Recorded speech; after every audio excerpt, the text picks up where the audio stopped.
Muy buenas tardes, reciban un cordial saludo y mi sincero agradecimiento con su presencia el día de hoy. Los voy a dejar con la iniciación con el doctor Daniel Morano para empezar la sesión. Bueno, muy buenas noches a todos. Bienvenidos nuevamente a este segunda semana académica de nuestro comité de altitud. Voy a hacer la presentación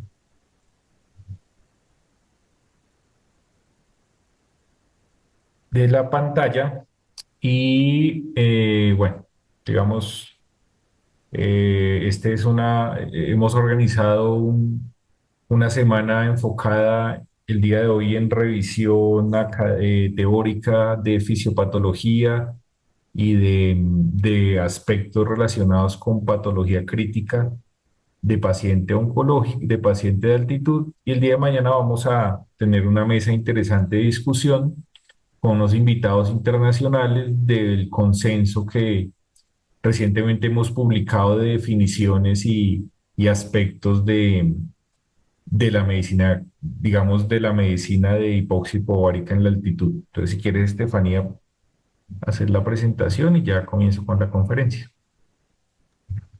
Ya voy a hacerle a habilitar el sonido a Estefanía, que ya lo había bloqueado. Un segundo.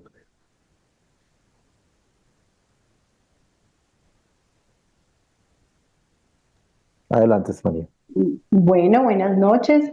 De todas formas, reciban un cordial saludo. Muchas gracias por su presencia el día de hoy. Y es un honor para mí dar apertura a esta semana académica, como lo referenciaba el doctor Daniel Molano. Es un espacio que busca reflexionar, compartir experiencias y generar conocimientos sobre una realidad que a veces ignoramos, pero que impacta profundamente en las decisiones diarias clínicas en las unidades de cuidado intensivo.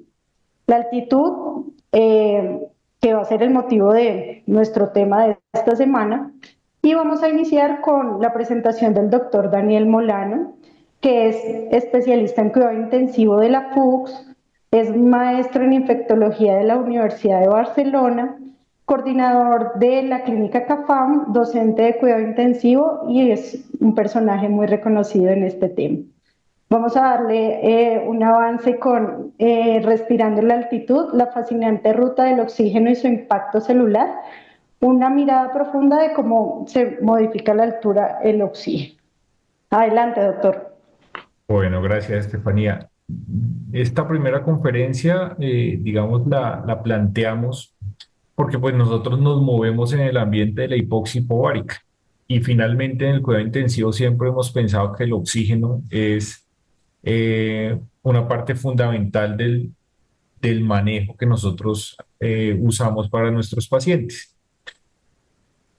Digamos, esta conferencia pues es netamente académica, lo que vamos a hablar aquí es netamente científico y vamos a enfocarnos en la importancia de hablarle a esos pacientes que ya, digamos, cada vez aumenta su número, pero en un contexto actual podemos decir que va entre 150 a 200 millones de personas que viven y que están sometidas a ambientes de hipoxia hipovárica y que han tenido a través de la historia que aclimatarse y acondicionarse a esa concentración menor de oxígeno. Entonces resulta muy interesante pensar qué ha hecho que nosotros, sometidos a una concentración menor de oxígeno, utilicemos en forma diferente, digamos, ese oxígeno que llega a la célula y a la mitocondria y podamos tener fenómenos de hipoxemia sin hipoxia y cómo podemos aplicar estos conceptos al paciente crítico. Esta gráfica siempre la uso en muchos contextos del cuidado intensivo porque no debemos hablar de una misma talla o de una misma estándar para todas las personas y todos los pacientes. El oxígeno es proporcionado, como ya lo sabemos, en forma diferente y adaptado a la célula por diferentes fenotipos clínicos y biológicos. Como yo vivo en 3.000 metros, 2.500, 4.000 metros, a mí me llega menos oxígeno y cómo yo uso ese oxígeno en mi célula y cómo no desencadeno procesos que sí puede desencadenar un paciente a nivel del mar. Entonces esa respuesta biológica es variable Y cuando se asocia a fenómenos patológicos, pues la severidad de los fenómenos es diferente también. Y hemos pensado que sumar análisis de muestras biológicas, tanto genotipos como fenotipos, como mediciones de moléculas, me permite hacer un abordaje clínico mucho más interesante que simplemente decir hiperoxia o hipoxia. Y ese rol dual del oxígeno en un proceso celular va desde que me sirve como un aceptor de electrones y un ayudador en la producción de energía a través del ATP, hasta que me sirve como un generador de radicales de oxígeno y me puede contribuir a un estrés oxidativo. Entonces esas dos cosas, dadas por la misma molécula, ha llevado a pensar, y vamos a ver en el transcurso de esta charla y de las siguientes, que el manejo del oxígeno como medicamento, como terapia, es fundamental entender este proceso dual y que a veces puede ser benéfico y a veces puede ser deleterio. Los pacientes que están en altitud han tenido que pasar un proceso que va de minutos, días a años, donde cambia la frecuencia cardíaca, la ventilación, la respuesta al CO2, aumento de las concentraciones de hemoglobina, aumento en la densidad capilar, y todos estos procesos hasta el momento no se tiene mucha certeza de cómo es que se producen. Se ve que hay un aumento en la densidad capilar, un aumento en la hemoglobina, un cambio en el proceso de ventilación, pero ¿quién hace ese proceso o quién hace que ese proceso se dé? Se han descubierto redes de genes implicados en procesos de adaptación en pacientes que viven y que desencadenan una enfermedad, por ejemplo, crónica de la altitud, y se ha visto genes de respuesta inmune, de alteración de la cognición, de respuesta a la hipoxia, de diferenciación en la producción de eritrocitos a través de la médula. Y entonces se ha comparado esos genes que conocemos en pacientes de nivel del mar, más esos genes que tenemos candidatos en la altitud, y ustedes ven aquí una gran red de 1041 genes que pueden ser candidatos de la angiogénesis o del aumento de esa red capilar en los pacientes de altitud, del sistema cardiocirculatorio y los cambios a nivel de resistencia y de ventilación pulmonar o de vasoconstricción hipóxica de las arterias pulmonares, y cambios en la homeostasis eritrocitaria. Entonces vemos que hay un grupo de 43 genes, 56 o 14, que pueden estar relacionados entre esos dos procesos de adaptación a la altitud versus cambios agudos asociados a hipoxia aguda. Y estos genes cambian dependiendo de las poblaciones. Ya hemos escuchado muchas veces que las grandes poblaciones de altitud son las del Tíbet, la andina, y que, digamos, la población andina desarrolla más eritrocitosis, es un fenómeno de adaptación a la hipoxia más importante que el de los pacientes del Tíbet. Entonces tiene que ver con esta selección de genes que al final, digamos, es un sistema de respuesta a una hipoxia crónica que puede dar fenómenos de vasoconstricción o vasodilatación, y que en casos de que no se logra esa adaptación a tiempo o adecuadamente, vemos procesos patológicos, que son los que conocemos como enfermedad de altitud, pulmonar o cerebral. Entonces esto lo vamos a ir desglosando poco a poco en la conferencia y explicando un poco por qué estos cambios en ventilación, presión pulmonar, eritropoyesis o cambios en la hemoglobina se pueden presentar en forma aguda o crónica. De esta fisiología del oxígeno desde la altitud a la mitocondria, pues es importante enunciar que esta gráfica del doctor Subieta, que es muy interesante, nos habla de los procesos de difusión, la bomba neumodinámica de difusión del oxígeno a través de la membrana alveolo capilar, del transporte por una bomba neumodinámica y de finalmente la llegada a la mitocondria de una concentración de oxígeno, que eso lo hemos conocido siempre como la cascada de oxígeno, y que en hipoxia hipovárica pues las concentraciones de oxígeno varían, son menores obviamente, pero que si comparamos a nivel del mar y de la altitud, a nivel del mar en azul y la altitud en verde, veamos cómo al final la concentración de oxígeno que llega a la mitocondria es similar, más o menos 4 o 5 torr de oxígeno. Y eso, ese fenómeno de que yo tengo hipoxemia, pero no hipoxia celular, no disfunción del endotelio es fundamental. Fundamental desde el contexto de que yo tengo que adaptar mis definiciones a que mi contexto de hipoxemia sanguínea puede no ser patológica y usualmente no es patológica a excepción de que tenga fenómenos agudos de enfermedad y por eso se ha comenzado a cuestionar un poco si en pacientes neurocríticos, cardiovasculares, coronarios o de cierto tipo de patologías se debe administrar la misma concentración de oxígeno. Entonces ese oxígeno, pues cuando procede una enfermedad aguda de choque o de inflamación, pues yo tengo otro contexto adicional al aporte de oxígeno, que es la disfunción del endotelio, la inflamación, la coagulación con trombosis, y todo ese distrés celular me puede llevar a desencadenar una falla orgánica. Y ahí es cuando yo sí ya hablo de hipoxia tisular por mala administración de ese oxígeno. Entonces se han hecho preguntas, esta revisión en 2022, de cuáles son los targets terapéuticos de la administración de oxígeno en un paciente crítico. Claramente nos informan, y esto es a nivel del mar, que ya dar una PA2 por encima de 110 no se recomienda para los enfermos y que una PA2 de 60, por debajo de 60 tampoco. Pero ya diferencia en grupos, entre 80 y 110 posiblemente se puede beneficiar a ciertos pacientes con shock, con patologías cerebrales agudas, con sepsis, pero que ese valor no va a beneficiar, por ejemplo, a pacientes con isquemia cerebral hipóxica o con enfermedad coronaria aguda. Entonces ya van diferenciando porque van viendo que el oxígeno tiene sus bemoles y puede ser benéfico en algunos contextos y en otros no. Esta revisión de pacientes, esta guía de pacientes de este estudio de UCI, nos habla de una estrategia liberal de oxígeno con unas PAOs de 90 o más, con saturaciones de 96 a 100, o una estrategia con un blanco de oxígeno, un target disminuido, 60 milímetros de mercurio.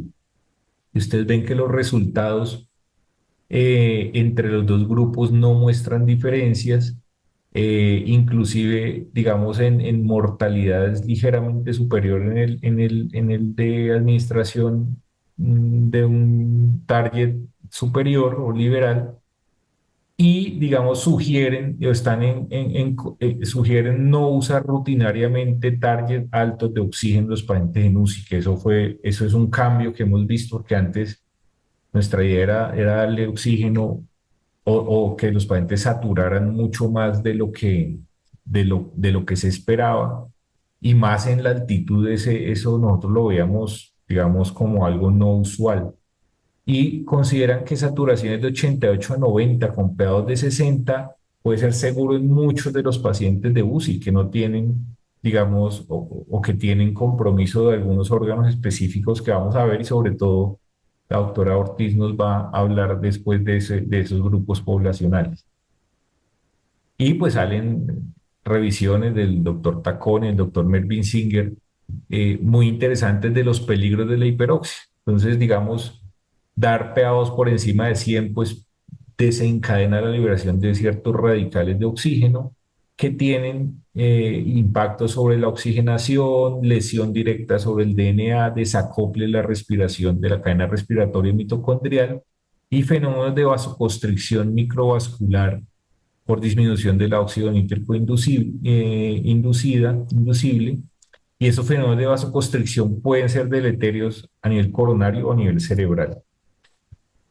Y digamos, estos radicales de oxígeno no solamente impactan sobre la cadena mitocondrial, sino que tienen destinos fisiológicos interesantes como desencadenar procesos de apoptosis y necrosis, o procesos con autofagia por activación de las caspasas, pero también procesos de sobrevida. Entonces, los radicales de oxígeno no son en sí una molécula patológica, sino que depende del destino fisiológico que tenga y de la concentración de los radicales. Eh, porque pueden tener un efecto benéfico en algunas condiciones. Digamos, en la hipoxia, cuando hay una hipoxia aguda con descenso de la concentración de oxígeno, pues se desencadenan unas respuestas fisiológicas que ya vimos, y cuando esas respuestas son exageradas, pues tenemos una enfermedad de la altitud. Pero hay un maestro regulador de este proceso, aparte del oxígeno, que son los factores inducibles de hipoxia, que vamos a desarrollar un poco más, que en procesos de normoxia se degradan, en procesos de hipoxia se acumulan y son los grandes generadores de la expresión de genes, de angiogénesis, de metabolismo, de enzimas glicolíticas, de producción del metabolismo anaerobio, que es el que hace que la célula se adapte a la hipoxia. O sea, que la célula tome un metabolismo anaerobio no es patológico en todas las condiciones, es un mecanismo de adaptación de la célula. Nuestra función es posiblemente entender eso y dar la concentración de oxígeno necesaria para que no progrese ese metabolismo anaeróbico patológico. Entonces, ¿cuánto oxígeno yo le debo dar a un paciente que estoy atendiendo? Digamos que la heterogeneidad en el tratamiento del oxígeno depende de muchas cosas, del tipo de paciente, ya vemos, de las condiciones demográficas, genotípicas, de fenotipo, de la interacción de esos factores y de entender que yo le puedo dar oxígeno a un paciente, una concentración donde puede estar más hacia el lado del daño o del peligro o más hacia el lado del beneficio. Y por eso y eso depende mucho de la producción de estos radicales, donde los iones superóxido y el peróxido de hidrógeno son los más relevantes, digamos, y entonces por eso los resultados son variables en diferentes grupos, y esto explica esa heterogeneidad en el resultado que pasa con muchas cosas en cuidado intensivo. Entonces, saber el punto óptimo de concentración de oxígeno que yo debo darle al paciente va a depender de muchas cosas, de fenómenos, digamos, endógenos agudos, exógenos como radiación ionizante, antecedentes que tenga el paciente, de la cantidad de radicales que me libere esa concentración de oxígeno y de los daños que puede producir a nivel celular. Otro tema interesante es que la distribución de oxígeno a nivel corporal es diferente. Entonces ustedes ven que el oxígeno, inclusive dentro del mismo órgano, se distribuye en forma diferente. eh, una concentración de 19 a 40 milímetros de mercurio en la materia gris, en la sustancia gris versus 24 a 33 en la blanca. Hay concentraciones elevadas, por ejemplo, en la corteza renal, 72 a 100 milímetros de mercurio versus la médula, de si la persona está en reposo o en ejercicio. Entonces, siempre pensar que el oxígeno que yo distribuyo al organismo es el mismo es un error, se distribuye en forma diferente. Este experimento con ratones, digamos, wild type o sin alteración genética, donde yo le doy una concentración de oxígeno ambiental y la mitocondria me procesa ese oxígeno, no me produce radicales y me produce energía, es lo ideal. Cuando hago una mutación de la cadena respiratoria de esa mitocondria, ya dar concentración de oxígeno normal me disminuye la posibilidad de sobrevida y me aumenta la producción de radicales de oxígeno. Y digamos, disminuyendo la concentración de oxígeno en esas mismas mitocondrias alteradas, me mantiene el equilibrio. Entonces, la mitocondria es capaz de, ante concentraciones bajas de oxígeno, mantener un estado, digamos, de normoxia y de metabolismo apropiado. Entonces, es la mitocondria la que posiblemente en los pacientes de altitud modula a través de su cadena respiratoria el proceso de adaptación a las condiciones de hipoxia de hipobaríca. ¿Y cómo lo hace? Esta es una imagen de la cadena respiratoria con el complejo 1, 2, 3, 4 y el complejo 5 de la síntesis de ATP. Entonces, cuando tengo una concentración de oxígeno del 21%, esa concentración ya me está liberando unos radicales de oxígeno que pueden ser funcionales o patológicos, Y cuando yo someto a esa mitocondria a una hipoxia, a una concentración de oxígeno menor, ella se adapta. El complejo 3 se adapta a producir, digamos, a liberar electrones, a liberar menos radicales de oxígeno y a producir una concentración de ATP proporcional a la función celular. Entonces, este puede ser un mecanismo en el cual la adaptación a la hipoxia hipovárica es funcional en los pacientes y me evita la hipoxia tisular. Y vean cómo la concentración de radicales de oxígeno es fundamental. Aquí vemos la concentración de peróxido de hidrógeno a nivel extracelular e intracelular y cómo a nivel intracelular concentraciones bajas, pero no ausentes de radicales, son bajas. Me ayudan a la proliferación, diferenciación, migración y angiogénesis en lo que se ha denominado como un estrés oxidativo, y concentraciones altas ya van formando procesos de inflamación, de crecimiento tumoral o de arresto y muerte celular. Y esto es lo que yo llamaría, o lo que se llama es distrés oxidativo. Entonces los radicales de oxígeno por sí no son patológicos, pero depende de la concentración, el fenómeno que van a producir. Y esto tal vez explica esos cambios en el tipo de paciente. Esto es a nivel de las neuronas. En rojo ven la concentración elevada de peróxido de hidrógeno, cómo me da colapso neuronal y daño neuronal, mientras que una concentración de 10 nanomolar o de 1 nanomolar me mantiene un crecimiento y son necesarias para la proliferación y crecimiento neuronal. Entonces yo tengo un paciente con trauma craneoencefálico, un ACV, con isquemia cerebral, digamos, si le doy una concentración de oxígeno muy elevada, causo un peor daño con muerte celular y degeneración tisular. Por eso tal vez la monitorización del oxígeno cerebral sea tan importante, pero yo debo darle una concentración apropiada para mantener este balance normal a nivel de las neuronas. Y existen estrategias, siempre nos han hablado de los radicales de oxígeno y las antioxidantes. Digamos que hay muchas estrategias para mantener un equilibrio de la oxidorreducción, eh, tanto farmacológicas como no. Digamos, todavía no existe una evidencia, pero la idea importante es que siempre debemos mantener un equilibrio y una concentración de radicales dentro de un balance fisiológico y una regulación y no pretender eliminar la producción completa. Ya viendo el oxígeno, entonces, ¿quién regula ese oxígeno a nivel de la mitocondria? Quienes describieron los factores inducibles por hipoxia desde el 91 lograron ganar el premio Nobel por este descubrimiento en el 2019 y digamos, encontraron que el HIF-1 era el que regulaba las condiciones de hipoxia y normoxia mitocondrial y, digamos, vamos a ver un poco cómo es ese fenómeno. El HIF se expresa a nivel del citoplasma y se trasloca al núcleo celular. En muchos tejidos se produce, en el riñón, en el cerebro, sobre todo en las glándulas adrenales. Son centros donde se perfunde mucho y se requiere un control estricto de la hipoxia. Hay el factor 1, 2, 3, alfa, y estos regulan muchos genes de la angiogénesis, de la producción o de la eritrocitosis, de la producción de eritropoyetina.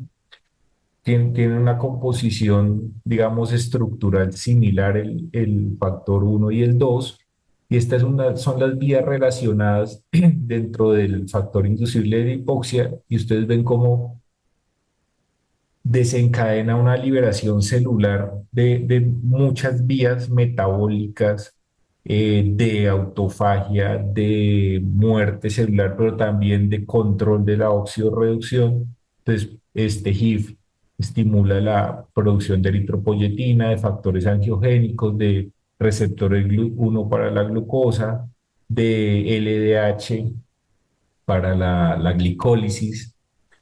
Entonces, en condiciones de hipoxia, ese HIF se degrada, se hidrolizan las prolinas, se unen a una proteína de von Hippel-Lindau y se ubiquitina y se degradan los proteosomas. Cuando hay hipoxia, se evita esta vía y el HIF se acumula, aumenta y va al núcleo y desencadena la transcripción de estos genes. Hay muchas, digamos, vías que también favorecen la acumulación del HIF. Vemos que las citoquinas y la inflamación es un proceso de estrés celular, pero que, digamos, deriva a acumular HIF y expresar genes de respuesta y de, digamos, de adaptación de la mitocondria a la célula, a la hipoxia aguda.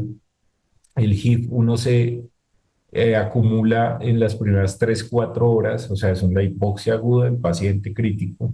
El HIF-2 puede ser de 12 a 24 horas que se expresa, se acumula y va al núcleo de la expresión. Entonces son moléculas, digamos, muy implicadas en los fenómenos agudos y subagudos de hipoxia. Aquí también vemos cómo los radicales de oxígeno ayudan a que el HIF se acumule y se produzcan las vías de metabolismo de eritropoyesis. Y pues la hipoxia no solo produce este fenómeno de los factores inducibles de hipoxia, sino otras vías de estrés del retículo endoplásmico, vías inflamatorias, vías de autofagia, vías de, digamos, de adaptación de la célula, que se han ido descubriendo dentro de del conocimiento de la hipoxia. El HIF, cuando expresa digamos, submoléculas que tienen múltiples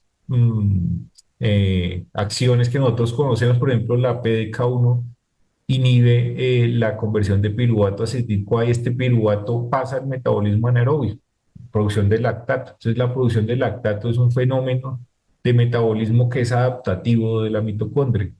Produce también liberación de radicales de oxígeno, de peróxido de hidrógeno, que activa una vía de demanda metabólica. Entonces, esos, como ya lo hemos sabido siempre, el lactato no es que nosotros debamos combatir el lactato, sino entender por qué se produce y tratar de entender cómo llevamos un oxígeno mejor o una concentración de oxígeno mejor a la mitocondria. Y pues, digamos, también favorece pues los receptores de GLUT, la entrada de glucosa, el reciclaje de otras moléculas dentro de la célula por autofagia. Entonces, todo esto es para enfocarnos en que la mitocondria y la hipoxia producen un fenómeno de adaptación. Tienen muchas redes de interacción de genes.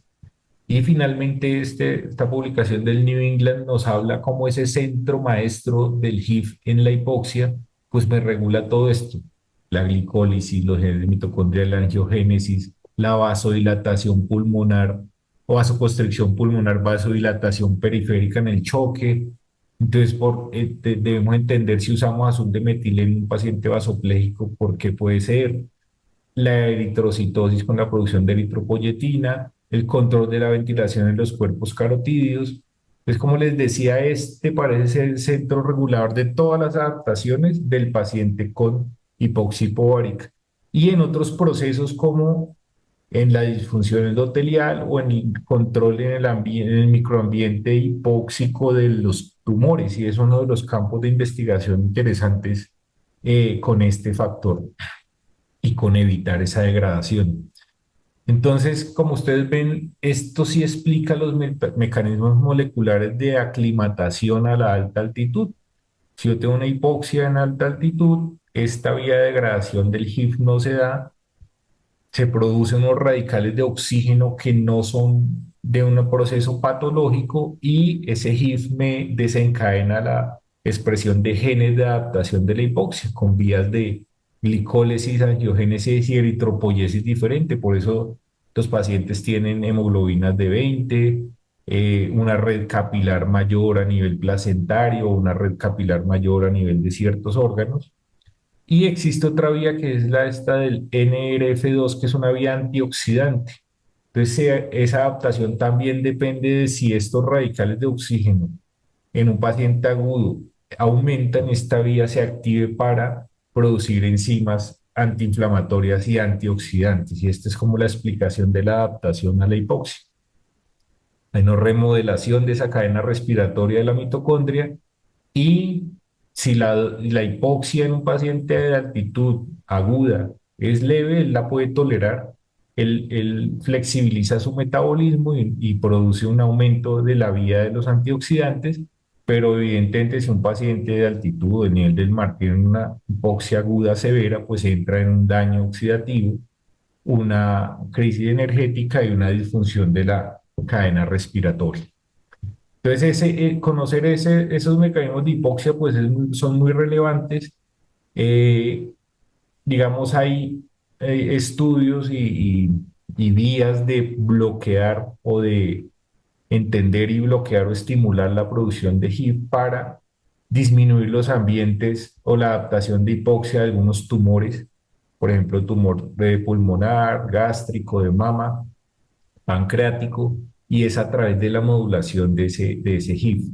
Entonces han descrito moléculas que lo que hacen es regular el HIV, regular la hidrólisis de prolinas y evitar su degradación, regular esta proteína de von Hippel-Lindau, regular la expresión a nivel de la unión del HIV alfa con el beta en el núcleo, y ya se están comenzando a estudiar en algunas circunstancias como el rosadustat, que es un inhibidor de esa hidrólisis de prolinas, el vadadustat o el dopradustat, y digamos ya hay estudios en uso en algunos pacientes de este tipo. Inclusive en SARS-CoV-2 se usó el rosadustat porque se veía que en el ambiente hipóxico se expresaban menos los receptores AC2, que eran los receptores donde se pegaba el virus del SARS-CoV-2, y eso lograba disminuir la replicación viral. Y esto es interesante para nosotros que vivimos en pacientes en ambientes de hipoxia hipovárica, porque había descripciones de posiblemente menor severidad de la infección o menor mortalidad de la infección en altitudes mucho más altas.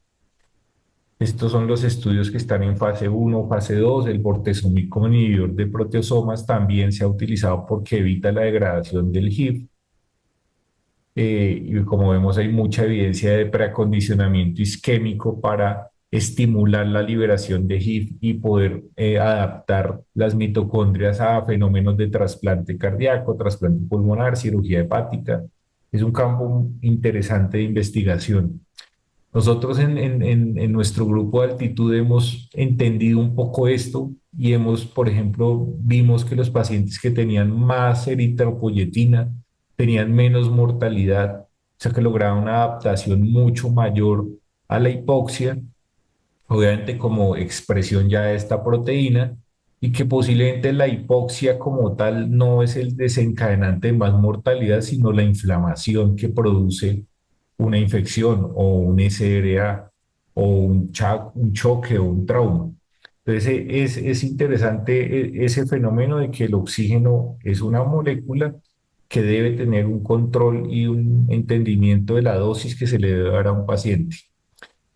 Poder identificar esos genes de hipoxia es muy interesante porque nosotros con esa identificación en un paciente agudo de choque podemos entender si está expresando el óxido nítrico, eh, y si se beneficia, por ejemplo, de usar un medicamento para tratarlo en cuanto a la hipoxia tisular, o si podemos, digamos, modular o crear fenotipos individualizados de pacientes. Esa es como la individualización de la oxigenoterapia.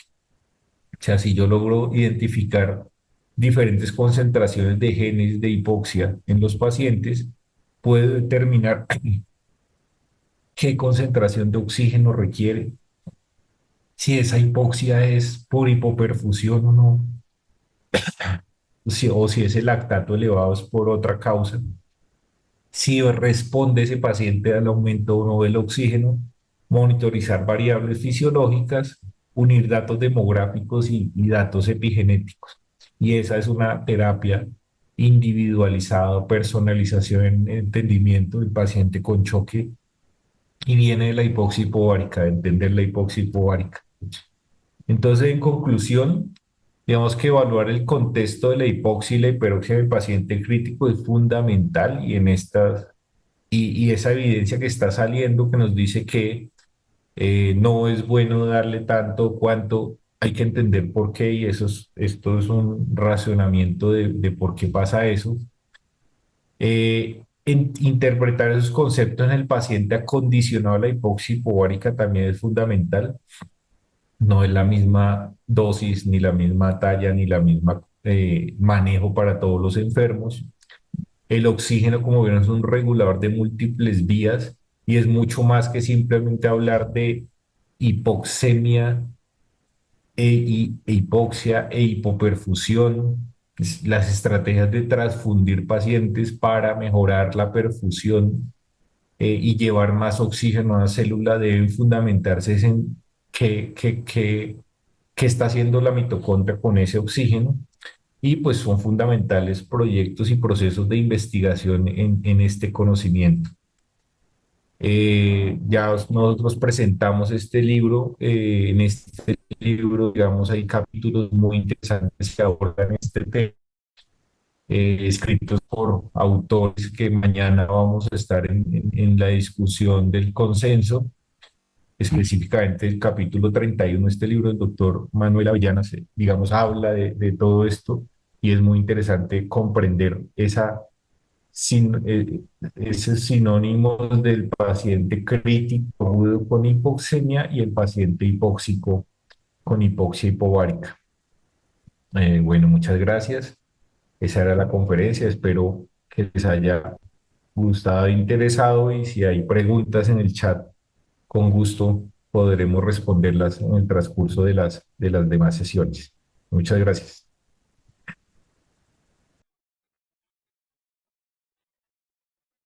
Muchas gracias, doctor. Muchas gracias por esta excelente presentación. Ahora continuamos con el doctor Manuel Garay. Él es el actual presidente de la AMSI, coordinador del programa de neumología de la Universidad del Bosque. Es coordinador del Hospital Santa Clara, docente de programas de medicina interna, neumología de la misma universidad y de cuidado intensivo, además de investigador de Colciencias. Bienvenido, doctor Manuel.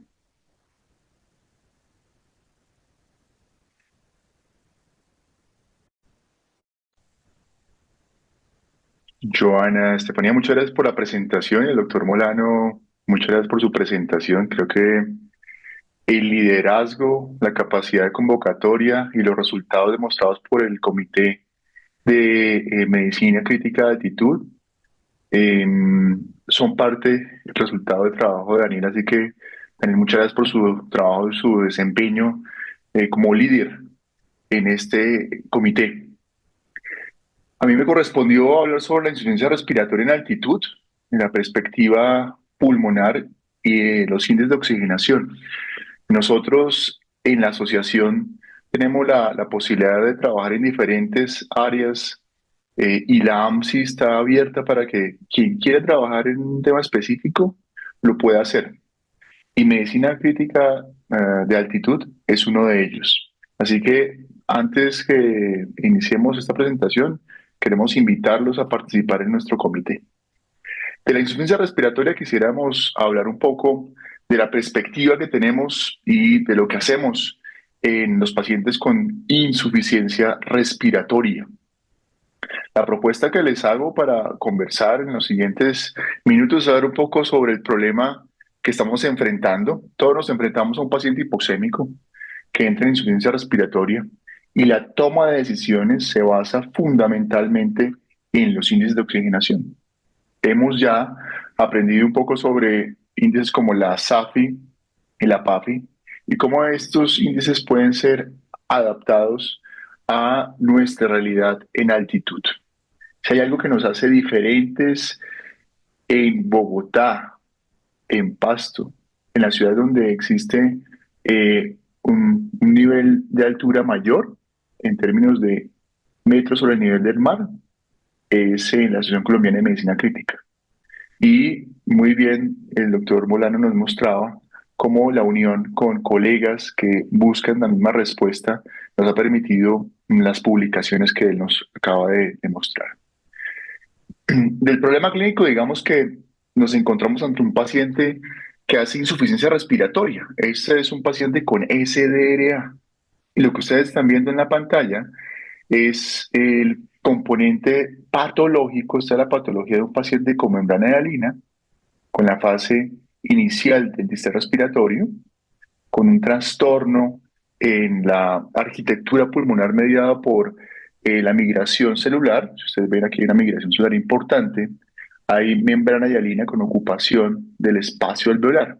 Posteriormente existe una fase exudativa y finalmente ustedes ven en esta coloración del tricromo en la patología y la presencia de colágeno en las zonas que en esta tinción se ven en áreas azules. Esta heterogeneidad en el paciente con trastorno de oxigenación y disfunción pulmonar lleva a que exista un trastorno de oxigenación y, por supuesto, disfunción pulmonar severa. Pero realmente no solamente nos enfrentamos al SDRA, la disfunción pulmonar está presente en pacientes con edema pulmonar de origen hidrostático, en el paciente con edema neurogénico, en el paciente con edema de las alturas, sin daño alveolar difuso y, por supuesto, en el paciente con distrés respiratorio. Nos enfrentamos quizás a una alteración en la mecánica respiratoria y por otro lado un trastorno en la oxigenación. Tendremos que movernos entonces en brindar el soporte en el paciente con insuficiencia respiratoria a esa alteración en la transferencia gaseosa. Si ustedes se dan cuenta, la oxigenación es una variable que se utiliza para poder clasificar los pacientes, por ejemplo, con distrés respiratorio. Esta es una publicación de LongSafe, clásica, de cómo los pacientes con SRL moderado severo tienen una mortalidad mayor en términos de entre mayor sea su severidad, mayor mortalidad. Y los índices de oxigenación nos han permitido clasificar y hacer la definición de patologías tan graves como el distrés respiratorio. Durante la pandemia nos enfrentamos a pacientes que tenían un trastorno de oxigenación severo, sin mucho componente mecánico. Y fíjense ustedes cómo los criterios de Berlín incluyen la PAFI, algunos criterios como Kigali incluyen la SAFI, y cada vez más tenemos variables de oxigenación dentro de la medición de esta condición clínica. Y el SRA pues no es diferente a esta clasificación. Y fíjense ustedes como la SAFI y la saturación de oxígeno son variables cada vez más utilizadas en la definición, en este caso, de distrés respiratorio y, por supuesto, otras medidas para atender, para mejorar esa disfunción pulmonar, como la cánula de alto flujo y la intubación orotraqueal, pues hacen parte del el soporte y generalmente titulamos estas variables de ventilación mecánica de asistencia de alto flujo o de CPAP con índices de oxigenación, ¿no? Mantener una saturación mayor a 90 generalmente es una meta. Entonces, tenemos la oxigenación como una medida de definición y una variable de titulación de intervenciones que hacemos en pacientes con SRA. Fíjense ustedes cómo, independiente de lo que tengamos de disfunción pulmonar, en en este workshop publicado en el Blue Journal por el grupo del Dr. Matai, quien también hace la propuesta de la definición de SRA, incluyendo asistencia no solamente de ventilación mecánica, sino también cánula de alto flujo y otras medidas de asistencia con un FI2 alto. Fíjense ustedes como la oxigenación, la PAFI y la SAFI son variables que nos permiten establecer la condición clínica del paciente y en este caso la disfunción pulmonar. Como lo decía Daniel, más de 500 millones de humanos viven a más de 1.500 metros. Y en esta publicación vemos como Colombia tiene población a más de 1.500 metros, una población importante. En este rango de población en millones, fíjense ustedes aquí, cercano a 20 millones, una población importante y cercano a 15 a 12 millones, una población por encima de 2.500 metros. En estas dos áreas o altitudes nos estamos moviendo mucho de la población que atendemos en los pacientes en condición crítica. Y fíjense ustedes cómo la oxigenación y variables como la presión inspiratoria de oxígeno, la presión alveolar de oxígeno, se modifica de forma significativa. En alrededor de 2.000 metros tenemos una presión inspirada de oxígeno cercana a 72 y en la medida en que esto llega a 2.600 o 3.000 metros, esa presión inspiratoria de oxígeno disminuye de forma significativa en razón a la ecuación de la presión inspirada de oxígeno. Tiene que ver con la presión barométrica. La pregunta si la definición que tenemos de trastorno de oxigenación aplica para todos los pacientes.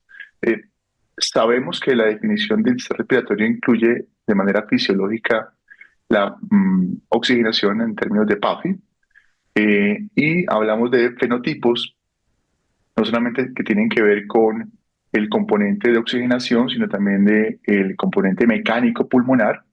Entonces diríamos que nos aproximamos a un paciente con insuficiencia respiratoria, con dos variables grandes y nos enfrentamos a un paciente en la unidad de cuidado intensivo. Uno es la oxigenación y la hipoxemia, y el otro es el componente mecánico.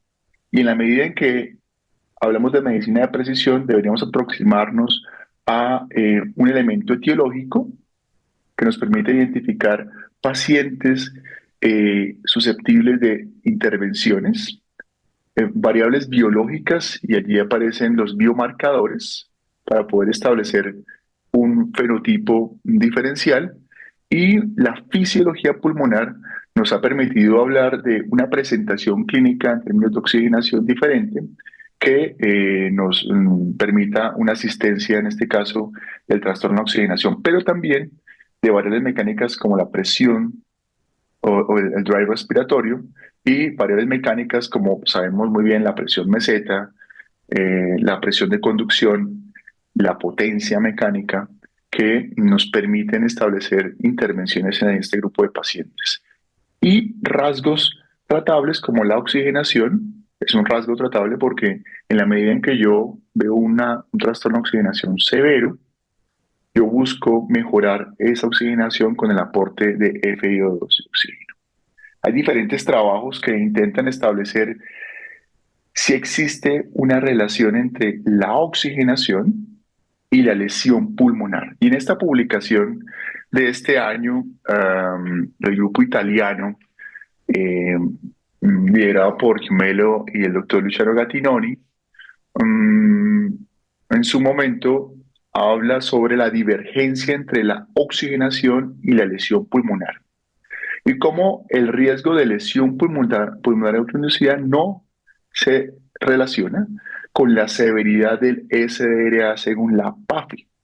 Y otras variables como la presión de conducción y la potencia mecánica sí se asocian con el riesgo de lesión pulmonar, no así la oxigenación.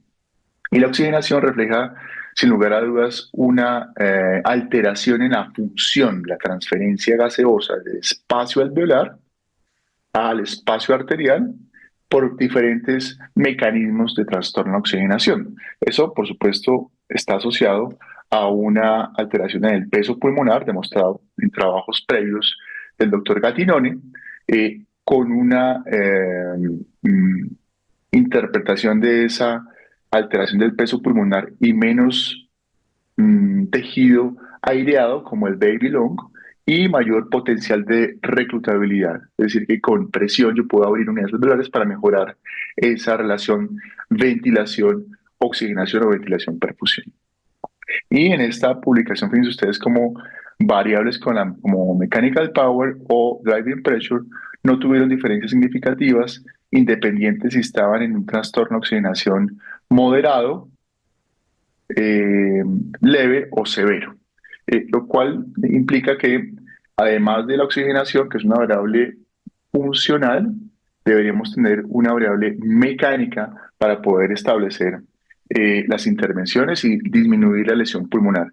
Y fíjense ustedes cómo cada vez tenemos pacientes con respiración espontánea y parece ser la disfunción mecánica y variables como el esfuerzo inspiratorio, el efecto péndulo oculto y los cambios en las zonas dependientes de gravedad que llevan a volutrauma, barotrauma y atelectrauma, que finalmente llevan a lesión pulmonar autoinducida. La pregunta entonces es si los pacientes en altura cuentan con una adaptación a esas condiciones de hipoxemia. Por supuesto, la misma definición de Berlín y la definición adaptada propuesta por Mattei incluyen la oxigenación, lo cual sigue siendo una variable que debemos intentar establecer en nuestra población a más de 2.600 metros o en poblaciones más allá del nivel del mar. Como lo decía Daniel inicialmente en su presentación, existen patrones de adaptación fisiológica que han permitido a los andinos y a los tibetanos tener componentes diferentes de respuesta a la hipoxemia hipovárica a grandes altitudes. Fíjense ustedes como andinos tienen una elevada concentración de hemoglobina, saturaciones de oxígeno arterial más altas, una respuesta clásica de eritrocitosis adaptada para compensar ese grado de hipoxemia y mayor riesgo de hipoxia tisular debido a viscosidad sanguínea, con mayor incidencia de cambios en las resistencias vasculares pulmonares, y esto sí en neumología crítica debemos tenerlo en cuenta, mientras que los pacientes o la población tibetana tienen concentraciones de hemoglobina moderadas, no tan altas como los andinos, saturaciones de oxígeno más bajas, indicando una mayor tolerancia a la hipoxemia y una elevada ventilación y una síntesis de óxido nítrico diferente, lo cual adapta esas resistencias vasculares con una mejoría en la vasodilatación y la perfusión tisular. Eh, digamos que de lo que teóricamente sucede, debemos dar el paso a la medición de lo que sucede en nuestras poblaciones. Por eso decía que si hay algo que nos hace diferentes en AMSI, va a ser lo que tengamos que decir en altitud. Por eso es tan importante que hablemos de este tema. Esta es una publicación que se hizo en Archivos de Bronconeumología acerca de la mortalidad y el efecto ajustado de la PAFI de acuerdo a la altitud por encima del nivel del mar en pacientes que estaban en ventilación mecánica invasiva. Se incluyeron pacientes en diferentes países con colegas de Bolivia, Brasil, Ecuador, Perú, México y España para poder encontrar los niveles de oxigenación en diferentes altitudes: 1.500, 1.500 a 2.000 metros, 2.500 a 3.500 y más de 3.600 metros. Por supuesto, la población es mucho más baja, a muy alta, eh, eh, a muy alta nivel sobre el nivel del mar, de altitud. Fíjense ustedes cómo existen en estos pacientes PAFIs de 80, un rango entre 56 y 160, eh, que nos habla de ese grado de hipoxemia en pacientes en ventilación mecánica que se presentaron en esta población. En niveles moderados, 140, 148, y por debajo de 1.500 metros, un promedio de 261. Muchas veces tenemos pacientes que están en ventilación mecánica y en resolución de su disfunción pulmonar, decidimos extubarlos en Bogotá, por ejemplo, con PAFIs de 200, 180, 250, que si fueran a nivel del mar no se podría considerar esa decisión clínica, lo cual hace pensar que el comportamiento de la oxigenación sí es diferente y en esta población lo pudimos identificar. Y así como lo demuestra ese trabajo que les compartía previamente, piensen ustedes cómo la mortalidad, a pesar de tener PAFIs cercanas a 40, no se incrementó de forma significativa en la población de grandes altitudes, con curvas Rogers sobre vida no diferentes. Y sabemos que el comportamiento, y en esta publicación del grupo donde Daniel está haciendo parte, fíjense esto es como el comportamiento de la oxigenación sí es diferente a 2.640 metros sobre el nivel del mar, lo cual hace que la PAFI eventualmente sea diferente. En cuanto a los índices de oxigenación, sabemos que en las publicaciones del grupo de Chen, por ejemplo, esta publicación de Chest, intenta establecer la correlación que existe entre PAFI y SAFI, y parece haber una correlación importante. Fíjense ustedes como en pacientes con SDRA que sea el grado más extremo de compromiso pulmonar, las características clínicas y los resultados son similares en pacientes con SDRA diagnosticados con la relación PAFI a la relación de saturación FiO2, lo cual hace que podamos tener en cuenta ese otro índice de oxigenación como un elemento de clasificación. Y en altura, pues también quisimos intentar establecer si esa correlación se mantenía. Hicimos diferentes métodos para esto. Hay diferentes métodos de correlación, método lineal, logarítmico o no lineal, para poder establecer ese rango de correlación, ¿no?, entre la oxigenación por SAFI y la correlación por PAFI. Y fíjense ustedes cómo existe una muy buena correlación. Esta curva ROC lo demuestra. Y los niveles de SAFI con estos rangos de intervalo entre 100, 150, 150, 200, podía ser correlacionado con índices de PAFI entre 90 y 50, 92 y 148, lo cual hace que en altitud, en pacientes a más de 2.600 metros, podamos tener un índice de correlación similar a lo que sucede a nivel del mar. Pero la reflexión queda aún en términos de qué sucede en los pacientes en las unidades de cuidado intensivo y la asociación con mortalidad en SDRA. Y es que no solamente debemos tener en cuenta la oxigenación, y en esta interesante publicación de Daniel, el grupo latinoamericano, se hace evidente eso. Y vemos cómo la inflamación sistémica severa es el factor más asociado con la mortalidad en pacientes con SDRA a gran altitud, más que la hipoxemia de manera aislada. Esa es una reflexión muy interesante, porque si bien es un rasgo que tratamos, el paciente con disfunción pulmonar en SDRA, la mortalidad está asociada con una disfunción inflamatoria severa, y el daño de múltiples órganos parece ser la causa de mortalidad más que la hipoxemia severa. La evaluación a la respuesta inflamatoria debe ser prioritaria para estratificar el riesgo. Por eso, en esta publicación se hace una clasificación clínica a través del Apache, de severidad, pero además de algunas variables inflamatorias. En entornos de gran altitud deberían haber manifestaciones clínicas diferentes, resaltando la necesidad de considerar factores ambientales de manera individual para este grupo de pacientes. Para cerrar, creo que va a haber una discusión ahora bastante interesante acerca de la insuficiencia respiratoria en altura, los índices de oxigenación y el efecto de adaptación. Nos ha permitido entonces que en Bogotá, a 2.600 metros, tengamos índices de oxigenación para este rango de altitud, y será el siguiente elemento que debemos dar respuesta. Si debemos dar niveles de oxigenación diferentes para clasificar esa severidad que a nivel del mar, Berlín y otros autores nos han sugerido clasificar como leve, moderado y severo.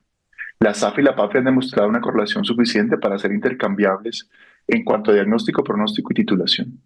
El uso de la relación de SAFI puede facilitar el diagnóstico y el tratamiento temprano en pacientes con distrés respiratorio, y eso lo demostró en la pandemia. Este índice de oxigenación, no tener que tomar gases de manera periódica, puede ser una respuesta, por ejemplo, en escenarios como ese, donde evitar el contacto y la exposición fue una variable al inicio de la pandemia. Se cuenta con información de correlación en altura, la cual debe ser nutrida con mayor información y con trabajos y líneas de investigación como el comité lo ha propuesto en su desarrollo. Y sabemos que la SAFI y la PAFI han sido evaluadas a pesar de tener valores bajos, y no hay una asociación demostrada con incremento de la mortalidad. Parece ser la inflamación y la respuesta sistémica a esa lesión pulmonar lo que lleva a que el paciente tenga mayor riesgo de morir. Muchísimas gracias por la atención y quedamos abiertos en la discusión.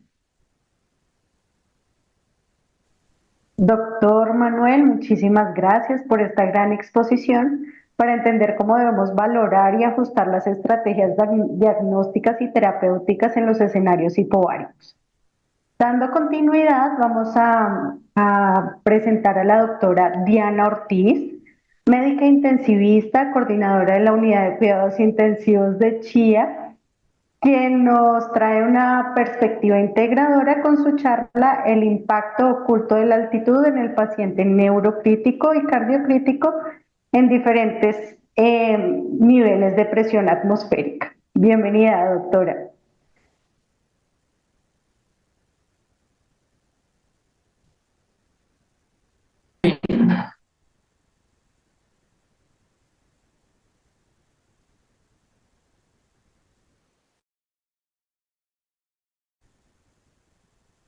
Listo. ¿Logran ver mi pantalla, sí? Sí, la vemos. Listo. Bueno, vamos a hablar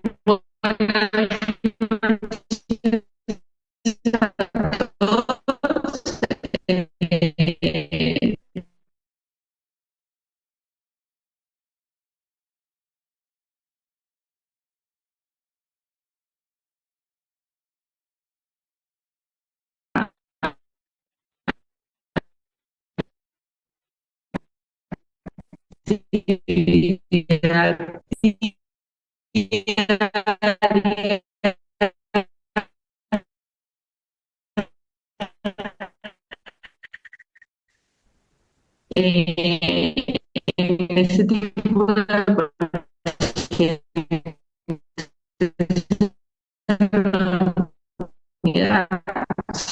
un proceso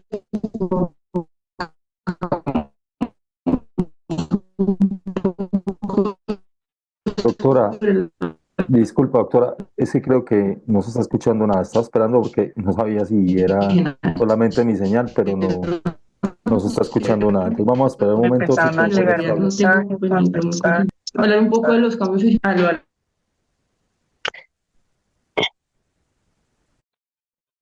Sí, parece que tiene Hola, dificultades con la señal, doctora. hola, ya estoy aquí de nuevo. ¿Me escuchan? Sí, doctora, es que no se escuchaba nada. Estaban totalmente cortada la señal. Ah, ok, discúlpenme. Si quiere nos comparte de nuevo, doctora. Muchas gracias. Señor, qué pena con ustedes. Tranquila, creo que podríamos iniciar, porque si nos puede decir el inicio, si quiere Sí, lo pones en modo de presentación. Muchas gracias. Gracias. ya están ahí, ¿sí? ¿Me escuchan bien? Sí, en este momento la vemos bien. Cualquier Bueno, corte la entonces, interrumpo. listo. Entonces, este es como para volver. Entonces, el contenido que vamos a tocar sobre la charla es los cambios fisiológicos a nivel cardiovascular y sistema nervioso central. Nos enfocamos un poquito siempre en el pulmón, en ese impacto de la hipoxia. ¿Cómo cambiaría entonces ahora la pregunta es a nivel cardíaco, a nivel del sistema nervioso central en nuestro cerebro, esos cambios de altitud?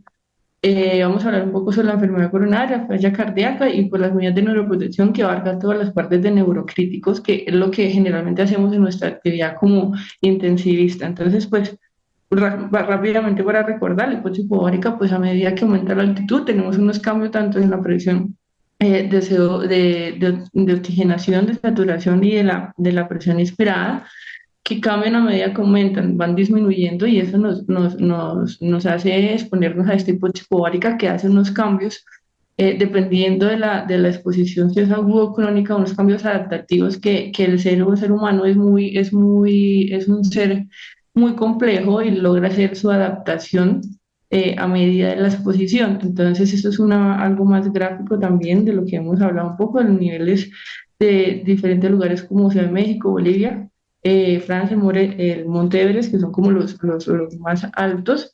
Y realmente entre la exposición que tenemos, ¿cuál es la diferencia entre la exposición aguda crónica? Entonces nos hablan un poco de los cambios adaptativos que hacen a nivel del sistema cardiovascular. Pues recordemos que la frecuencia cardíaca, contemplando el volumen sistólico, es nuestra fórmula para tener el gasto cardíaco, ¿cierto?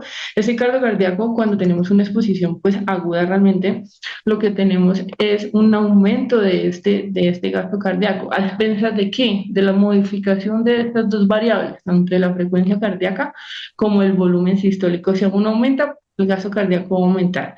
Entonces, para hablar un poco sobre la frecuencia cardíaca, cuando nos exponemos agudamente tenemos una activación de la actividad simpática, una descarga de catecolaminas que va a hacer que haya un aumento de esta frecuencia cardíaca. Como resultado va a haber un aumento de ese gasto cardíaco.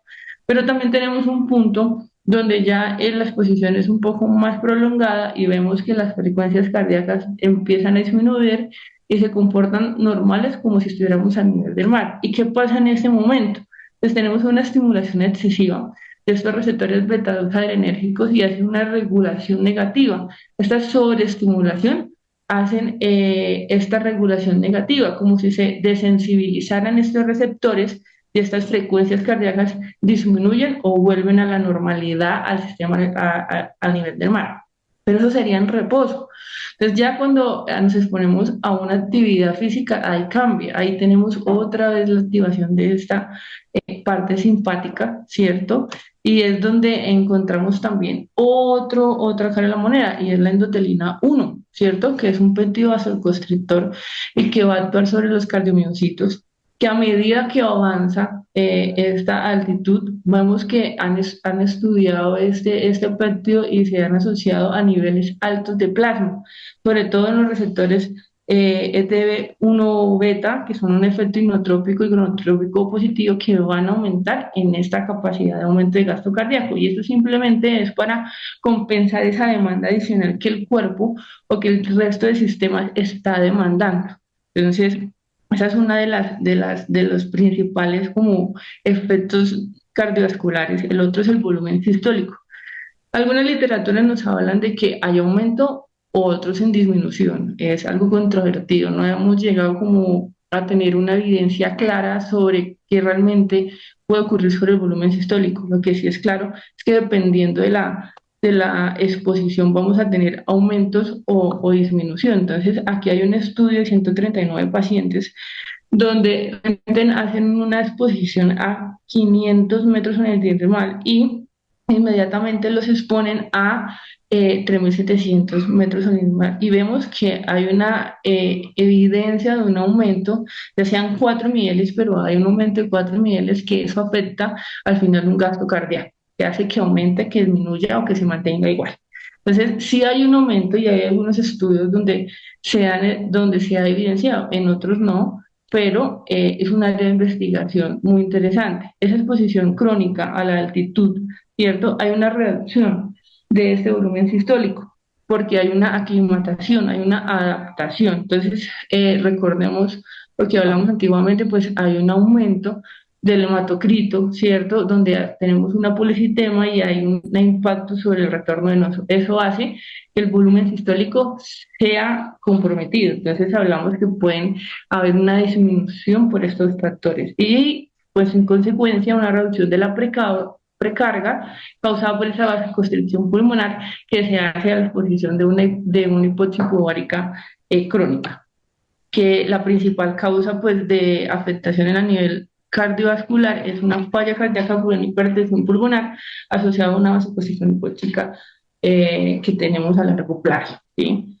En la parte de la presión arterial, que es otra de las variables cardiovasculares que siempre medimos, a una exposición, pasar de una exposición aguda y crónica tenemos algunos cambios. Entonces, primero empezamos con una vasodilatación hipóxica, que son presiones arteriales sistólicas bajas, que a medida que va pasando la exposición se empiezan a desencadenar la actividad simpática, entonces ya cambia vasodilatación a una vasoconstricción simpática, entonces aumenta esta presión arterial sistólica y se ha también demostrado que que las personas que viven a grandes altitudes tienden a tener una prevalencia más de hipertensión arterial por esta manejo de catecolaminas y esa vasoconstricción que se maneja. En la parte de la exposición crónica ya empezamos a tener una presión arterial sistémica que se mantiene pues elevada, o se habla que cuando se mantiene intermitente, que es aquellos pacientes que viven en altitudes bajas, pero van a trabajar a grandes altitudes, como 3.000, 3.700 todos los días, en ellos no se ve un cambio en la presencia de presiones arteriales altas. Se habla que cuando hablamos de la presión arterial, entonces tenemos que hablar del sistema angiotensina, renina, angiotensina, aldosterona y decimos, bueno, debe tener un comportamiento, un compromiso o tener algo que influya este sistema durante toda esta presión arterial. Y resulta que durante este estudio, ¿cierto? Hecho en el 2015, que es una exposición, ¿cierto?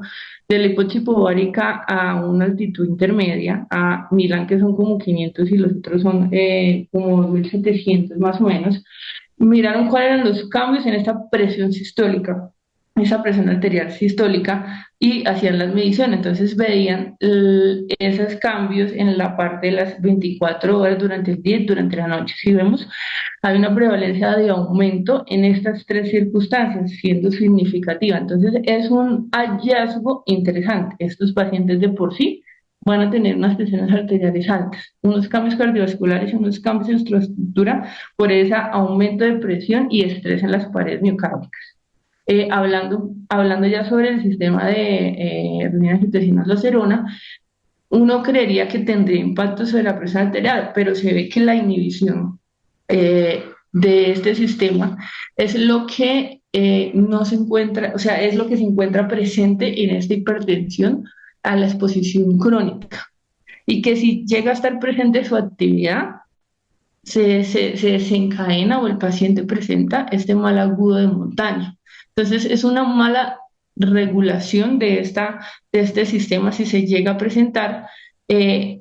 Desencadena el mal agudo de montaña y se ha estudiado por medio de este estudio en el 2012 el efecto. Hicieron unas mediciones, hicieron 230 personas donde vivían en una área donde eran solamente como 50 o 500 metros en el mar y trabajaban a 4.500 metros sobre el nivel del mar y midieron la actividad de la renina en plasma, la enzima convertida a angiotensina, y encontraron de esos 230 personas, 139 individuos después de las 24 horas presentaban este mal agudo de montaña. ¿Y qué encontraron? Que la actividad renina en plasma se encontró en aumento en quien presentaban ese mal de montaña y en la severidad, ¿sí? Y la enzima convertida a angiotensina también se ve involucrada con un aumento de su concentración. Entonces, eso nos habla de que si se presenta un cambio en estos niveles de plasma, tanto en la renina como de la parte de la enzima, sería lo anormal. Y uno pensaría que era lo contrario, realmente debería estar inhibida para no presentar. Esta es una gráfica muy interesante donde nos resume todos estos cambios a nivel cardiovascular, a nivel de los factores de crecimiento, de los hormonas de crecimiento, del volumen sistólico, de la frecuencia cardíaca, de la vasoconstricción, que al final lo que impacta es el gasto cardíaco. La primera está dividida en tres niveles. La primera es aguda, la otra sería una exposición subaguda y en la última serían los cambios que se tienen en una exposición crónica. Entonces tenemos un paciente que tiene hipertensión, que puede tener un gasto cardíaco normal y una hipertensión pulmonar que puede estar afectando sus cavidades derechas y que pueden llevar a una falla cardíaca derecha, que es lo más usual que uno esperaría de aquellos pacientes o esas personas que viven en grandes altitudes. Y hablando, este es un comportamiento bien interesante que tenemos en nuestro libro, ¿cierto? De medicina de altitud, donde nos muestran los diferentes factores, presión arterial, que ya hemos hablado, y cómo se comporta hacia los días. Si vemos al tercer, quinto día, es que se ve una normalización. Es el momento donde se hace una adaptación, una aclimatación mejor para hablar de estas variables y donde debería tenerse en cuenta para manejar estos síntomas de los pacientes cuando hacen una exposición aguda. Ya hablando un poco de patologías que vemos en nuestra práctica diaria, saliéndonos de pronto de esas personas que van a hacer turismo o van a ascender a grandes altitudes, hablamos de personas con enfermedad coronaria. Esas personas tienen un aumento de la demanda del miocardio, o sea, requieren más oxígeno y al someterlas a un cambio de altitud, ya sabemos que hace un cambio preferiblemente de la frecuencia cardíaca por una actividad simpática. Entonces va a aumentar aún más la demanda. Estas personas que tienen enfermedades coronarias, ¿cierto?, estables o desconocidas o o que ya está, o por ejemplo, una contraindicación es que sea una angina inestable, no pueden ascender a grandes altitudes, o quien presenten una enfermedad coronaria estable podría empeorar los síntomas o presentar angina estable son tolerables hasta los 3.000 metros sobre el nivel del mar. De 2.500 a 3.500 dice la literatura, varía mucho, pueden ser tolerables. No es seguro para las personas, como les comentaba, que tengan a inestable, que estén con infarto reciente o que tengan unas arritmias. Recordemos que la hipoxia en la circulación coronaria causa una vasodilatación, hay un aumento del flujo a nivel coronario miocárdico y esto requiere un poco más de oxígeno de lo normal y no se puede suplir. Las enfermedades ateroscleróticas coronarias, pues adicionalmente de estar sometidos a una hipoxia, tiene una disfunción endotelial. Entonces eso hace una vasoconstricción paradójica que aumenta este círculo vicioso de aumento de demanda y de empeorar su enfermedad coronaria, de reducción de flujo y de presentar como alteraciones de isquemia a nivel de los cambios electrocardiográficos. Eh, algunos estudios que se han hecho hacen pruebas previamente de esfuerzo para saber si son aptos o no para poder hacer esa ascensión. Y en los pacientes que estamos acá, pues una de las cosas es pensar cuáles son las recomendaciones para quienes vayan a ascender, ¿cierto? Estas son algunas recomendaciones que nos dejan en el libro y las contraindicaciones claras de un estado inestable con enfermedad coronaria conocida, angina inestable, síntomas de isquemia, sea, pruebas de esfuerzo que no sean satisfactorias, una insuficiencia cardíaca descompensada, arritmias, infartos, todo lo demás. Pero ¿y qué pasa con el paciente crítico? ¿Cierto? Es la gran pregunta de nosotros y que de pronto hoy queremos abordar. No hay una información tan amplia sobre esto, pero sí hay cosas claras sobre la hipoxia. La hipoxia empezaron a mirar el efecto del oxígeno sobre esta circulación coronaria. Entonces agarraron pacientes que tenían infartos con y sin elevación del ST y los expusieron a niveles normales de oxígeno o hiperoxia. Y empezaron a mirar, ¿sí? Cuáles son los cambios a nivel del volumen del flujo cardíaco, ¿cierto? A volumen, flujo y resistencias, que son las principales, la velocidad del flujo, el volumen y las resistencias, como el comportamiento. Si vemos los que están pues a aire ambiente, son mucho mayores a comparación de aquellos que son expuestos a 100% de oxígeno, o sea, una hiperoxemia. Y hay unos cambios en las resistencias porque aumentan, si vemos las diferencias en las gráficas A, B y C. Entonces, la hiperoxia es un fuerte vasoconstrictor. En ese mismo estudio de estos pacientes hicieron la prueba donde colocaron la acetilcolina buscando una vasodilatación. Si vemos una circulación en el lado izquierdo, bien, pero si vemos aquellos que fueron en hiperexia, hay trayectos donde se ven una vasoconstricción y es por eso que este artículo, pues lo que nos hace como recomendación es, venga, aquellos que están con enfermedad coronaria o que están infartados y que van a ser estudiados, pues no hay necesidad de mantenerlos en un rango hiperóxico. Es perjudicar, a veces más también es dañoso, ¿sí? Entonces, ¿cuál será realmente nuestro nivel de oxígeno como seguro para los pacientes? Entonces, aquí hay un estudio donde hicieron la comparación de una estrategia liberal de oxígeno, ¿cierto? Y restrictivo con saturaciones de oxígeno que estén sobre 90 y liberal pues colocaron de 6 a 8 litros por minuto y lo hicieron en una población muy grande, 40.872 participantes. ¿Qué nos dice esta evidencia? Pues no hubo diferencia en el impacto de la mortalidad, porque el objetivo principal fue la mortalidad, en aquellos que tuvieron grandes en una estrategia liberal o restrictiva. Dejan una interrogante en aquellos con elevación del ST, si realmente hay un impacto en aquellos de permitir un poco más de oxígeno, pero no es nada claro. Y dicen, bueno, deben ajustarse pues a las guías clínicas del síndrome coronario. las guías actualmente, pues lo que nos recomiendan es no administre oxígeno si los pacientes no están hipoxémicos. Si el paciente no hace signos de hipoxemia, si no se demuestra, no coloquen oxígeno. Si están a nivel, al aire ambiente, al 21%, pues hay que tolerar los niveles que estemos a qué altitud. Si estamos a nivel del mar o si estamos a grandes altitudes, como en Bogotá, que estamos 2.600, ¿cuál es nuestro oximetría a perseguir en cada uno de los días en nuestra actividad como intensivistas? ¿Tenemos en cuenta la altitud? Es la pregunta. Ya conociendo que hay un impacto en una vasoconstricción, sí tenemos un estado de hiperoxemia. Sobre falla cardíaca y arritmias, ya vemos los cambios que conlleva exponerse la altitud, ¿cierto? Sobre la frecuencia cardíaca, volumen sistólico y gasto cardíaco, que realmente son las variables que nosotros perseguimos con un gasto cardíaco adecuado para mantener nuestro nivel de perfusión en aquellas fallas cardíacas descompensadas o en las arritmias que causan inestabilidad hemodinámica. Y dice que es seguro hacer una exposición a aquellos que tengan una falla cardíaca arritmia hasta 3.500.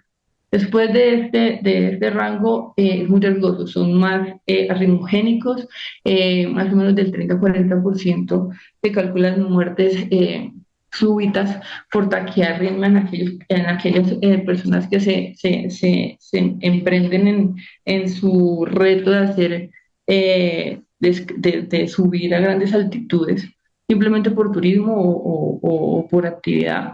Pero es un riesgo importante si la persona no conoce su estado basal cardiovascular. Por ejemplo, las personas con más edad, los cambios cardiovasculares son un poco más marcados. Y hablan también que no cambiaría nuestra clasificación de choque cardiogénico y no cambiaría el resto de indicaciones médicas que hacemos, optimizar el gasto cardíaco, solo saber que si son pacientes que están agudamente puede haber un cambio que ustedes tienen que contemplar, o que si son crónicos, pues usted ya sabe que también tenemos que contemplar la parte del compromiso derecho por una hipertensión pulmonar.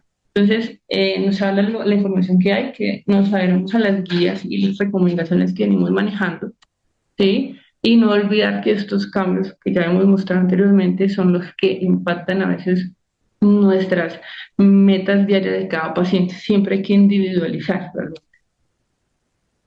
Cambiando ya de corazón a cerebro y rápidamente, hay tres cosas o cambios que hay en la parte del sistema nervioso central. Uno, hay una vasodilatación que hace la hipoxia hipovárica, aumentando el flujo sanguíneo cerebral. Dos, al mismo tiempo, al estar sometidos a una hipoxia, hace que haya un aumento de la frecuencia respiratoria. Eso hace que el CO2 baje, o sea, una hipocamia. Y eso al mismo tiempo lleva a una vasoconstricción. Entonces hay una diferencia, porque al mismo tiempo tenemos estas dos actividades, una vasodilatación y una vasoconstricción, que buscan mantener un equilibrio para que este sistema funcione normalmente. Y un tres, que está influenciado por la viscosidad, ¿cierto? Que hace que disminuya el flujo sanguíneo cerebral. Todas estas tres van cambiando a medida de la exposición y a medida de la altitud. Adicionando a eso, pues tenemos unos cambios que son inflamatorios, ¿cierto? Que pueden hacer alteraciones en la barrera hematoencefálica y aumentar este edema cerebral vasogénico, que también se presentan cuando se presentan más de las Malagú de la montaña, que es uno de las, o el edema general de altitud, que son las cosas que se ven. Pero, ¿y qué pasa cuando cambia de agudo a crónico, cuando hay un equilibrio? Se habla que un equilibrio mínimo de unas 3 semanas. Y se ha evidenciado en algunos estudios que el aumento del flujo sanguíneo cerebral en 2 individuos, por ejemplo, en una exposición, se aumentó hasta el 24%. O por encima de los 5.000 metros sobre el nivel del mar, tenemos un 40 o un 70% que aumenta un flujo sanguíneo cerebral. Entonces, imaginen hacer una neuroprotección con un aumento del 50% del flujo sanguíneo cerebral en un paciente neuroxítico con un ramo craneoencefálico cerebral. Entonces, que si le hacemos un Doppler o hacemos alguna monitoría, tenemos que tenerlo en cuenta. Es simplemente por el edema, es una exposición aguda a la altitud porque se presentó viajando, o realmente ya tenemos un equilibrio a aquellos pacientes que viven pues en una exposición ya crónica. eh, algunos de los pasos como pasan de minutos a días, cuál es el cambio que se puede ver, ¿cierto? El impacto en el PO2 que ya lo hemos hablado, en la frecuencia, en el flujo sanguíneo cerebral, o el aumento progresivo de la excreción de bicarbonato cuando ya es una exposición crónica, un incremento del hematocrítico que hace un impacto en su viscosidad. ¿Y qué pasa si tenemos un neurocrítico, un tramo craneoencefálico, un ACV que hace un edema maligno, que causa hipertensión pulmonar? No hay no hay guías, no hay estudios claros que digan, bueno, si está sometido a altitud, hay un cambio en su está basado en estas guías que conocemos por ejemplo, el de trauma, ¿cierto? Donde nos hablan de las estrategias de neuroprotección que todos como intensivistas pues conocemos. Por ejemplo, el tiempo no las voy a nombrar, pero sé que las manejamos diariamente cuando tenemos este tipo de pacientes, pero ¿cómo cambia en nuestro manejo? Pues digamos que algo que me deja, les dejo el interrogante hoy es el manejo del CO2. Eso es una de las maneras de neuroprotección que tenemos, que no estén hipocámnicos porque hay un cambio en el flujo sanguíneo o que no estén hipercámnicos porque también hacen un cambio. Entonces, hay unos valores de ecosimetría que hicieron un estudio donde nombraban los cambios de este CO2, por ejemplo, a diferentes altitudes, por ejemplo, 3600 en La Paz o en el Alto de 4000. Y vemos que los niveles de CO2, a medida pues que aumenta la altitud, hay una disminución del CO2, que es como una compensación del cuerpo al hipoxia hipobárica. Entonces, mi pregunta es, ¿será que aquellos pacientes que se exponen, puede ser aguda o versus crónica, lo colocaría en interrogante, necesitamos hacer una investigación o ampliar la información sobre si debemos modificar los niveles de CO2 de neuroprotección? Porque de la hiperventilación, actitud y la exposición pueden cambiar estos valores de CO2. Los que manejamos actualmente realmente sí se ajustan, por ejemplo, a una neuroprotección, a nuestra actitud o no. Entonces, digamos que no está claro. Ahí es realmente nuestro comité serían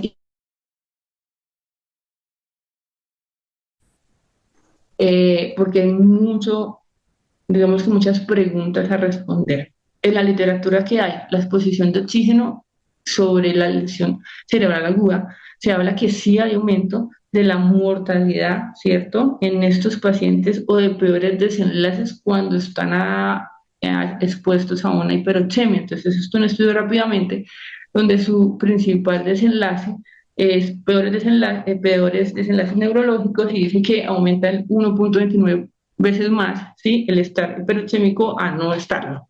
Y los secundarios son el resto, por ejemplo, la mortalidad por todas las causas que también aumentan 1.13 veces más aquellos con hiperoxemia o no hiperoxemia. Otro de los estudios que se encuentran es mirar cuáles los lineales de oxigenación, si bajos o altos para aquellos pacientes en cuidado intensivo. Y uno de los que hablan es bajos o altos. Realmente no hay diferencia en este momento, pero dicen si hay una demostración de que la hiperoxemia hace daño. Entonces nos quedamos en que el paciente se mantenga más normosémico posible, sería lo ideal o lo que menos hace daño en nuestra práctica. Por así que a veces más es menos en nuestra actividad diaria. El estudio que ya anteriormente el doctor Mano había comentado sobre pues, la oxigenación, ¿cierto? En los pacientes de UCI y hablan de un rango o hacen una recomendación que debería estar, por ejemplo, unos lineales de saturación entre 88 y 92 y realmente no exponer a grandes suplencias de oxígeno porque el paciente de pronto lo necesite, sino tiene que ser muy objetivo e individualizado, sobre todo en nuestros pacientes de UCI. Y como conclusiones, pues el hipoxia hipobárica no solo compromete la oxigenación, sino que su impacto abarca todos los sistemas, independientemente del que sea. El uso racional e individualizado del oxígeno depende también del lugar y tipo de paciente, que ya vemos que el oxígeno puede causar en un sistema y en otro una actividad de vasoconstricción o vasodilatación diferente. Y sus resultados al final es que la hiperoxemia sí causa daño.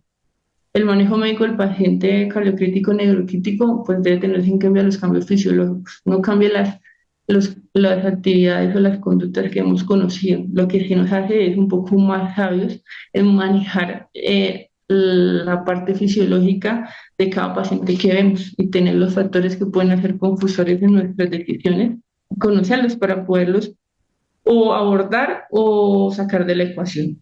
Recordar que siempre hacer más nunca es mejor y que las áreas de investigación en estos tipos de pacientes cardiocríticos y neurocríticos no están tan bien exploradas y es un ambiente para poder investigar. Muchas gracias. Este fue el equipo que empezamos hace 2 años. Ahorita somos más y pues claramente quien quiera unirse, bienvenido sea, porque necesitamos más personas para llenar estos espacios de dudas y que hay en la literatura y sobre todo en nuestra actividad.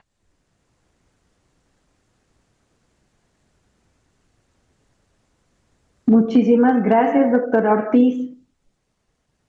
A todos nuestros acompañantes agradecemos profundamente, a los panelistas sus brillantes intervenciones y los invitamos el día de mañana a conectarse en la sesión enfocada a la realización del consenso sobre las definiciones e insuficiencia respiratoria, donde se aclararán las discusiones y todos los aspectos del día de hoy. Nos extendimos un poquito, pero continuamos en la semana académica del Comité de Medicina Crítica en la Altitud y los esperamos el día de mañana. Muchas gracias a todos. Con esto damos cierre. Hasta luego. Muchas gracias. Gracias. Gracias. Saludos a todos.